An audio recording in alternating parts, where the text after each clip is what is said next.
ચાલુ કથાના પ્રસંગની અંદર પરમ પૂજ્ય સદગુરુ જોગી સ્વામીની વાતો, સાક્ષાત સવિતા, ભાગ 1, કિરણ 108, પોઈન્ટ નંબર 9. જ્યાં સુધી લડાઈ થાય છે ત્યાં સુધી જીવદશા કહેવાય, ત્યાં સુધી આપણને એનો ભય છે. આવ્યું ને પેલું? જ્યાં સુધી લડાઈ થાય છે ત્યાં સુધી એમાં જીવદશા છે આપણામાં. સંકલ્પ વિકલ્પ, સારા અને નરસા બે. નરસા બંધન કરે, સારું ન કરે એમ નહીં, સારું છે પણ બંધન કરે. જ્ઞાની હોય એને ટાળ તડકો ભૂખ તરસ લાગે ન લાગે? સ્વામી બાપા લખ્યું, સ્વામી કે નાના બાળકો હોય એને ભૂખ લાગે ને ટાટિયા પસાડે, અને બાબાને ભૂખ લાગે તો ટાટિયા પસાડાય? તો ભૂખ તો બેને લાગી છે, ભૂખ તો બેને છે ને, પણ મને એના ધર્મમાં રહેવું પડે અને ઓલા મર્યાદા મૂકે ચાલે એમ. એટલે જ્યાં સુધી સંકલ્પ વિકલ્પ થાય ને ત્યાં સુધી એક હરખી સ્થિતિ છે ને એ રહે નહીં. સમજો ને? સંકલ્પ વિકલ્પ યોગ્ય કરી એની સમજણમાં સ્થિતિમાં ફેરફાર થતો જાય. કેને કરી? બસ મહારાજે લોહિયાના અને મધ્યના 72માં લખ્યું ને, નિશ્ચયમાં કસર હોય એને કેવા સંકલ્પ થાય, અને પરિપક્વ નિશ્ચય કેવા થાય. નિશ્ચયમાં કસર હોય એને ભગવાન મળ્યા છે, કલ્યાણ થાય કે નહીં થાય? પ્રથમના 72માં કાકાભાઈનો પ્રશ્ન.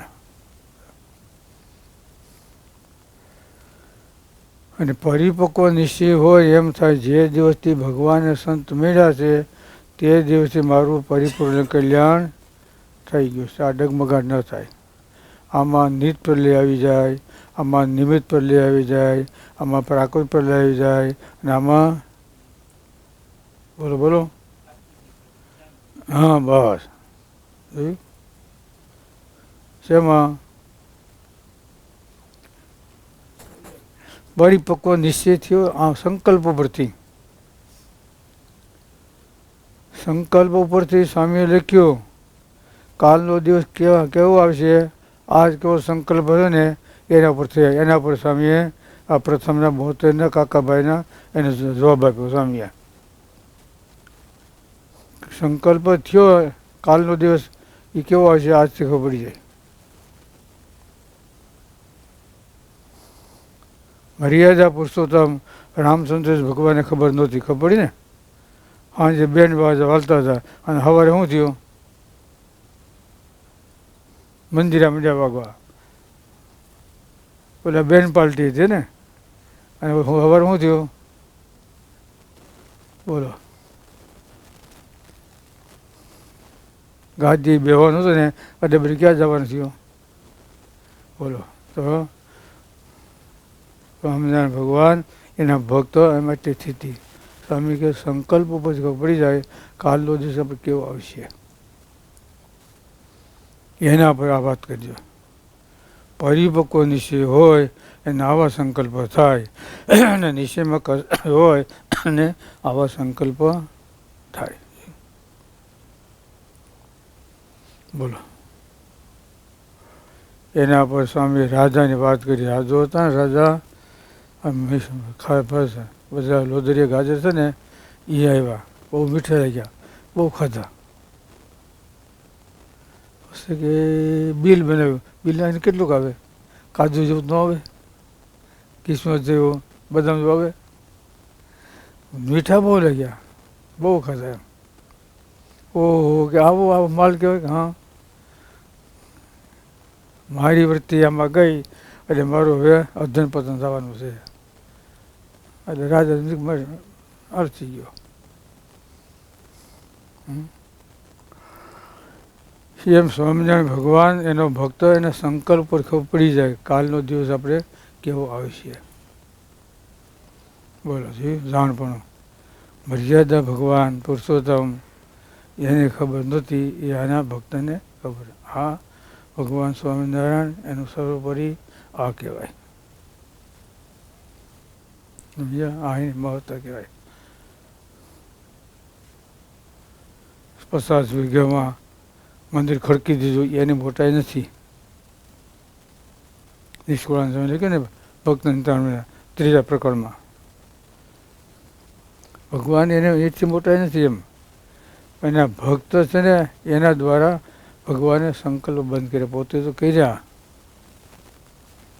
પોતે આશીર્વાદ દે તો થાય અને પોતે આશીર્વાદ ધામમાં મોકલી દે, પણ એના ભક્ત દ્વારા છે ને એ સંકલ્પ કરે ને કે જવા દે, ઉપર જવા દે, હવે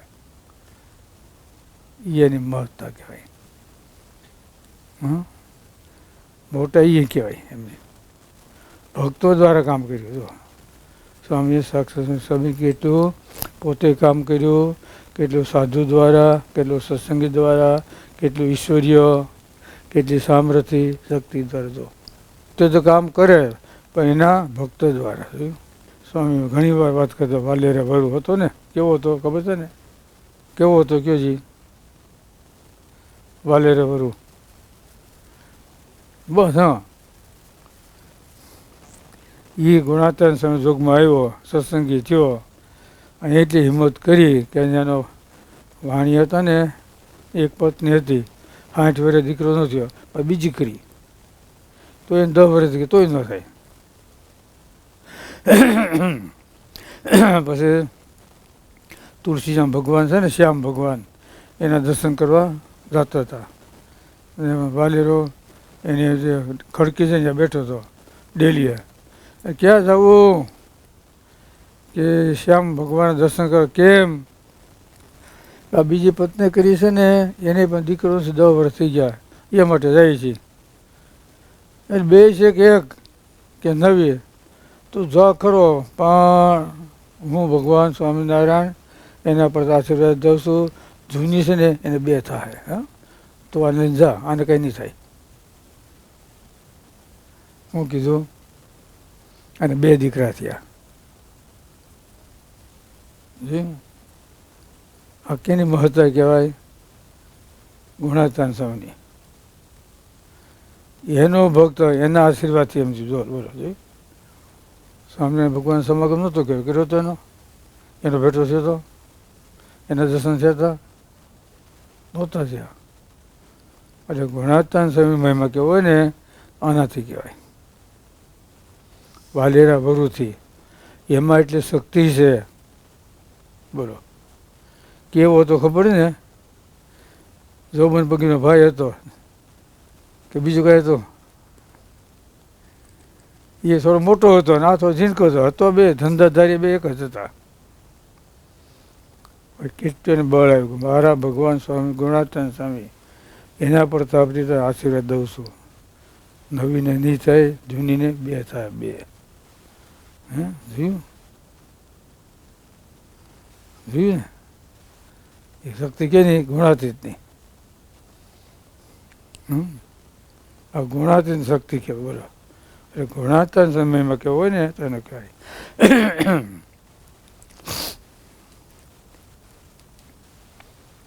ભગવાન સ્વામિનારાયણ મહિમા કેવો હોય તો પહેલાં કેનું કહેવાય? હા વાહ વાહ, દોર આવ્યો ખરો હાથમાં. પછી જીવબા લાડુબા એના સમાગમથી જીવબાવા થયા. તેના ભગવાન કહેવાય છે. બોલો સ્વામી બાપા કહેતા સ્વામી કે મહિમા લેવો ને તો નિશ્ચયથી કહેવાય. આવા એના શિષ્ય છે, આવા એના ગુરુ છે, એના ગુરુ કહેવાય છે, એના ગુરુ કહેવાય છે. ઉપરથી મહિમા નહીં લેવાનો, નિશ્ચયથી લેવાનો. ખબર? મકાનની મજબૂતાઈ છે પાયામાં, સ્લેબમાં નહીં. મકાન છે ને એની મજબૂતાઈ છે ને આમાં છે, પાયામાં, ઓમાં નહીં.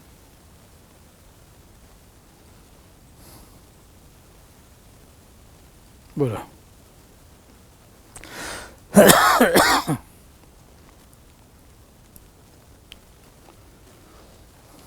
પેલું વાક્ય પડી ગયું ને, સંકલ્પ ઉપરથી ખબર પડી જાય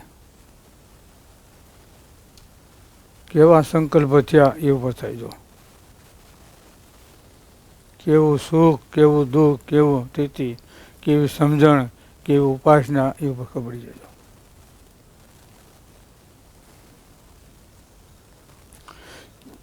જન્મ ધરવો નથી પણ સંકલ્પ રહી જાય માટે જન્મ ધરવો પડે. માટે જન્મ ધરવો પડે, ધરવો નથી. જો જન્મ ધરવો નથી પણ સંકલ્પના આધારે જન્મ લેવો પડે છે. ખબર પડી ગઈ ને? સંકલ્પ સૃષ્ટિ સર્જન છે. ભરજીને શું નડ્યું? બસ સંકલ્પ. સંકલ્પ એમાં રહી ગયો કે આનું શું થાય, આનું કોણ કરશે, આનું કોણ કરશે, એમ સંકલ્પ રહી ગયો. હરી હરી હરી હતું એને બદલે હરણ હરણ હરણ. હરીમાંથી ક્યાં ગયું? હે આનંદ સ્વામી? હરણ એટલે કોણ? હરી એટલે હરી હરી. હા, હરીમાંથી હરણ થઈ ગયું. બોલો. એટલે સ્વામી કે જન્મ લેવો નથી પણ સંકલ્પ રહી જાય એને આધારે જન્મ લેવો પડે છે. આના આધારે, બીજાના આધારે બહુ વિચાર કરવાનો સમજે ને. છે સંકલ્પ જે શરીર છે પણ આખું શરીર છે ને ઊભું થાય ને, સ્વામી કહેતા બીડી પર મન થાય ને આખું શરીર લઈને વીયો જાય. હાથ પગ નથી એને હાથ પગ આવી જાય અને હાથ પગ છે ને એ બધે કપાઈ જાય હાથવાળાને. સભામાં બેઠા હોય ને એ સા પીવી છે સંકલ્પ થાય ઉપડે, બીડી પીવી છે ઉપડે, તમાકુ સબટકી ખાવી છે ઉપડે. સ્વામી કે મરેલો મકોડો જીવતાને ઢળી જાય. કોણ જવાબ દે? બોલો. સોલંકી સરકાર. સ્વભાવ વ્યસન છે ને, વ્યસન કાંઈ છે? હાથ પગ નથી છતાં વ્યસન સંકલ્પ થાય ઉપડે. મરેલો મકોડો જીવતાને ઢળી જાય. એટલે સંકલ્પ છે ને હાથ પગ નથી પણ સંકલ્પ હાથ પગ કોણ છે? શરીર. એને ઢળીને લઈ જાય. જાય ને? બસ ગમે એ વસ્તુ એટલે સંકલ્પ સૃષ્ટિ છે. બિંદુ સૃષ્ટિ એ નોખી છે. નિષ્કુળાનંદ સ્વામીએ હૃદય પ્રકાશમાં લખ્યું જેટલા સંકલ્પ થાય ને એટલા જન્મ, જેટલા સંકલ્પ થયા એટલા બધા દીકરા. ખાણ્યું ખાણ્યું કેટલા છે બોલો? જેટલા સંકલ્પો થાય એટલા જન્મ થયા, જેટલા સંકલ્પો મીટ્યા એટલા મરણ. એટલે બિંદુ સૃષ્ટિ નડતી નથી પરંતુ શું નડે? સંકલ્પ સૃષ્ટિ. સંકલ્પ થાય ને એટલે જન્મ લેવો પડે. જો સ્વામી કહેતા એક ભાભો હતો. ભાભો બહુ સારા હતા, હરિભગત વાત એ બીજું ત્રીજું બહુ સરસ હો. પણ છોકરા ઘરના હતા ને એ બહુ ડાયા હતા. પછી એક સંકલ્પ બે થયો એમ કરતા કે આ દીકરાના ઘરના છે ને બહુ ડાયા છે એને પેટે જન્મ લીધો હોય તો કેવી મજા આવે. તો બાળક થયો, જન્મ થયો, રૂએ ખાઈ પીએ કાંઈ નહીં. 2-3 મહિના થઈ ગયા. મહાપુરદાસ સ્વામી ગયા. સ્વામી કે બાળક જન્મ છે, ખાતો પીતો કાંઈ નથી, રોયા કરે છે, આમ તે બધું. સ્વામી કે લે લઈને મૂક્યો. મહાપુરુષ મજા દાંત કરવા, વાહ, મહાપુરુષ સમય છે ને દાંત મજા કાઢવા, મજા જાય, વાહ વાહ, હવા મજા, વાહ બાબા, તારો સંકલ્પ પૂરો કર્યો તે. પૂછ્યું હવે કોણ છે કે તને વાત કરું? હા, દુઃખ નહીં લાગે? ના ના, હાસું કહ્યું, તારો બાપ છે. એ કેમ ખબર પડે? કે એને સંકલ્પ કર્યો, દીકરા ઘરના બહુ ડાયા છે, કયું કરે છે, આની પેટી જન્મ લીધું, કેવો છે, આ જન્મ આવ્યો, હવે 5 દિવસમાં વ્યો જાય પાછો, કે શું કીધું? 5 દિવસ વિધામાં આવી ગયો. એટલે ખબર પડી ને, આ શું કહેવાય? સંકલ્પ સૃષ્ટિ. માતા થકી જન્મ એ કથન માત્ર છે, આ જન્મ આવો છે. આજની કથા અંદર એ આવ્યું, જેવો સંકલ્પ થયો ને એ ઉપર ખબર પડી જાય આપણને. આજ આવો સંકલ્પ થયો એટલે આવું જ થાય. સારા સંકલ્પ થયા એ પ્રમાણે, ને નબળા થાય તો એ પ્રમાણે થાય. બોલો સહેજાન.